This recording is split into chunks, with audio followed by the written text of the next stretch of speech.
ब्रह्मा जी पहुंचे। ब्रह्मा जी ने कहा वाह गणेश क्या कहें, आप तो आप ही है। खजूर के पेड़ पे बिठा रहे थे, तुम्हारा तो कहना ही क्या है, तुम्हारे बिना तो कोई पूजा पूरी नहीं होती। कृष्ण की बारात जा रही है और हम सब सोच रहे हैं कि सबसे पहली वाली बग्गी रथ तुम्हारा हो, सबसे आगे का। गणेश जी ने कहा वो तो पिता ने वरदान दिया ही है कि सबसे आगे रथ हमारा ही होता है, तुम क्या बोलोगे उसमें। यही तो हम कह रहे हैं कि रथ तुम्हारा आगे हो, लेकिन एक बड़ी दुविधा आ गई। मुंह बनाया, ब्रह्मा जी ने कहा बहुत बड़ा कष्ट आ गया, बहुत बड़ी विपदा आ गई।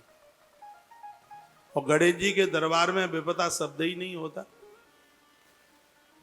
इनका नाम ही है विपदा हरण गणेश।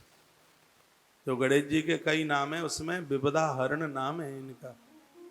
उन्हीं गणेश के सामने कह रहे हैं बहुत बड़ी विपदा आ गई, विपत्ति आ गई। गणेश ने कहा हुआ क्या। उन्होंने रोना जैसा मुंह भी बना लिया। अरे बाबा कुछ बक करोगे, बोलोगे कि नहीं, क्या हुआ। तो ब्रह्मा जी बोले गोविंद की बारात जाने वाली है। आजकल द्वारका के आसपास इतने राक्षसों का बोलबाला हो रहा है, यदि सगरे बारात में चले गए तो यह द्वारका जरूर लुट जाएगी। सब लोग सोच रहे हैं कि गणेश जैसा तो बलवान बहादुर कोई है ही नहीं, एक गणेश 1,00,000 का मुकाबला अकेला करे। लेकिन करें क्या, तुम्हें छोड़ भी तो नहीं सकते द्वारका में, तुम्हारी वहां भी जरूरत है। 1,00,000 की व्यवस्था नहीं कर सकते, 1,00,000 भी द्वारका को नहीं बचा पाएंगे, वो आप अकेले बचा लेंगे। गणेश ने कहा बूढ़े बाबा क्या बोलना चाहते हो ये बताओ। वो आप समझदार, आप समझ ही गए। गणेश जी बोले लोग मुझे तो खूब लड्डू का भोग लगाते हैं। गणेश जी बोले मेरा तो खूब भोग लगता है, कथाओं में भी मेरा जन्म मनाया जाता है तो लडुआ जरूर बनता है। तुम्हें कोई लगाता नहीं भोग भाग, तुम्हें ही लडुआ खा लो जाके, द्वारका की रक्षा हम करेंगे। गणेश जी बोले, गणेश बोले हम यहां रहेंगे, हम रक्षा करेंगे।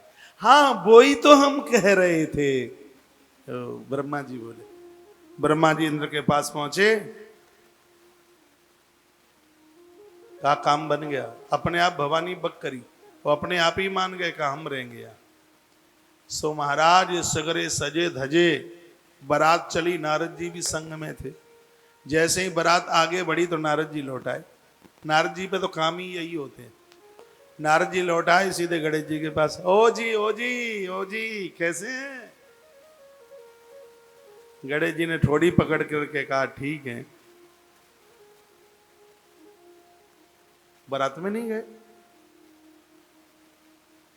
और नारद जी को सब पता है, बारात में नहीं गए। गणेश जी बोले आजकल द्वारका के आसपास राक्षस बहुत ज्यादा पैदा हो गए हैं, उनसे युद्ध करने के लिए हमें मुकाबला करना है, इसलिए हम रुक गए और सबको भेज दिया है। सबका मन था जाने का, हम रुक गए, अपनी राज से रुक गए। अच्छा ये हमारे पापा जी गड़बड़ करते हैं, वो ब्रह्मा जी नारद जी के पिता हैं, ये गड़बड़ करते हैं। इन सब देवताओं को अपनी सुंदरता का घमंड है, तुम बहुत सीधे साधे, बाप भोला तो तुम भी भोले। ये सब इतने चतुरा बनते हैं, कहते हैं गणेश जी का निकला मोटा पेट है, सब बारात लज्जित हो जाएगी और टमुक टमुक चलेगा, उठो देव बैठो देव बामनिया चटकाओ देव। वो तो सब तुम्हें बामनिया समझ करके और जानबूझ करके तुम्हें छोड़ के गए। इतना नारद ने कहा कि गणेश जी का क्रोध पारे से बाहर। कहा ऐसी बात है तो इनको लड्डू अभी खिलाता हूं। और ताली गणेश ने बजाई तो करोड़ों चूहा एक ही दाम हाजिर हो, पूरी बटालियन फौज गणेश जी के सामने। छोटे मोटे सगरे चूहा चौखरा आ गए और अपने सरकार को बोलने लगे आज्ञा करो क्या करना है। कहा जिस रास्ते से बारात जा रही है ब्रह्मा का रथ निकल ना जाए, सबसे पहले गड्ढे में वही गिरे, बेसमेंट खोद के तैयार कर दो। सो चोखरा भागे वहां से, पूंछ नीचे लगा के और भागे चोखरा, और नीचे से जमीन पोली कर दी। अब तो जो जाए धड़ाम से गड्ढे में, जो जाए नीचे, जो जाए नीचे।